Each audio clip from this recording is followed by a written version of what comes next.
کسی زمانے میں ایک چور تھا۔ وہ ایک بادشاہ کے محل میں چوری کرنے کے ارادے سے گیا۔ رات کا وقت تھا اور محل کے ایک کمرے سے بادشاہ اور اس کی بیوی کی گفتگو کرنے کی آواز آ رہی تھی۔ وہ کھڑے ہو کر سننے لگا۔ اس چور نے سنا کہ بادشاہ اپنی بیوی سے کہہ رہا ہے کہ میں اپنی بیٹی کی شادی ایسے آدمی سے کروں گا جو نہایت ہی متقی پرہیزگار ہو، بہت اللہ والا ہو۔ جب چور یہ بات سن رہا تھا تو اس کے دل میں خیال آیا کہ کیوں نہ میں کچھ ایسا بن کر دکھاؤں کہ بادشاہ میرے ہی ساتھ شہزادی کی شادی کر دے۔ دل میں ایک حرص پیدا ہو گئی۔ اب وہ چوری کرنا بھول گیا لیکن دھوکہ دینے پر اتر آیا اور گھر جا کر بہت دیر تک سوچنے لگا کہ کس طرح میں اس بات میں کامیاب ہو سکتا ہوں۔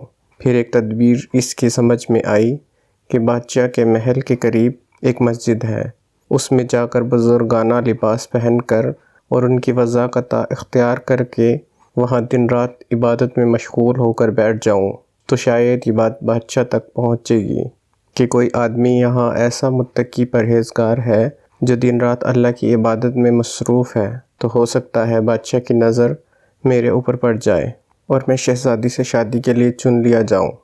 یہ اس چور کا ایک نہایت ہی حقیر اور ذلیل دنیاوی مقصد تھا جس کے لیے اس نے یہ ارادہ کیا۔ پھر اس نے اپنے پروگرام کے مطابق بزرگانہ لباس، پوشاک، وضاقت اختیار کر کے اس مسجد میں جا کے نمازوں پہ نمازیں، ذکر، تلاوت، مراقبہ سب شروع کر لیا۔ دن گزرتے رہے اور لوگوں میں شہرت ہوتی گئی کہ کوئی اللہ کے بہت بڑے ولی یہاں آ گئے ہیں جو دن رات عبادت کرتے ہیں۔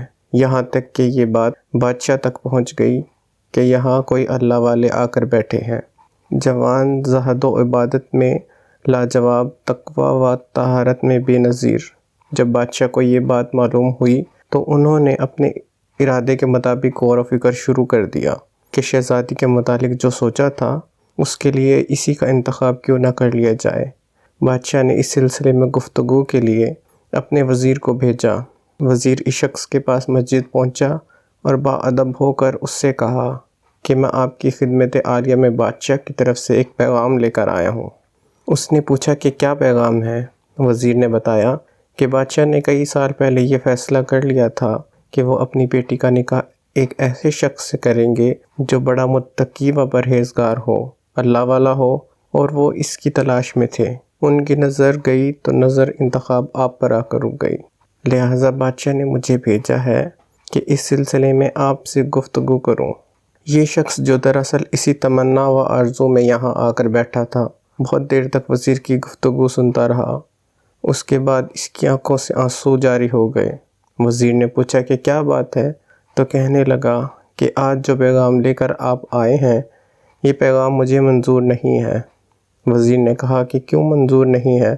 تو اس شخص نے کہا کہ دیکھیے، میں صاف صاف بات آپ کو بتاتا ہوں کہ میں اصل میں ایک چور تھا اور ایک مرتبہ بادشاہ کے محل میں چوری کے ارادے سے گیا تھا۔ پھر جو کچھ بھی ہوا اس کو سنایا اور اس کے بعد اس چور نے کہا کہ میں نے تو یہ وضاقت اسی حرص کی وجہ سے اختیار کی تھی، لیکن میں یہاں آ کر بیٹھا تو میرے خدا نے مجھے اپنا بنا لیا۔ اب بس اس کے بعد مجھے اور کسی کی ضرورت نہیں ہے، میرے لیے میرا خدا کافی ہے۔ بے شک جب عبادت عبادت ہو جائے، نماز نماز ہو جائے، ذکر ذکر ہو جائے اور ہماری دیگر عبادتیں واقعی عبادتیں ہو جائیں تو بے شک یہ نمازیں اور عبادتیں انسان کو برائیوں سے روکتی ہیں۔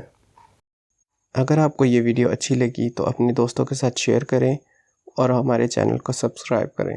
شکریہ۔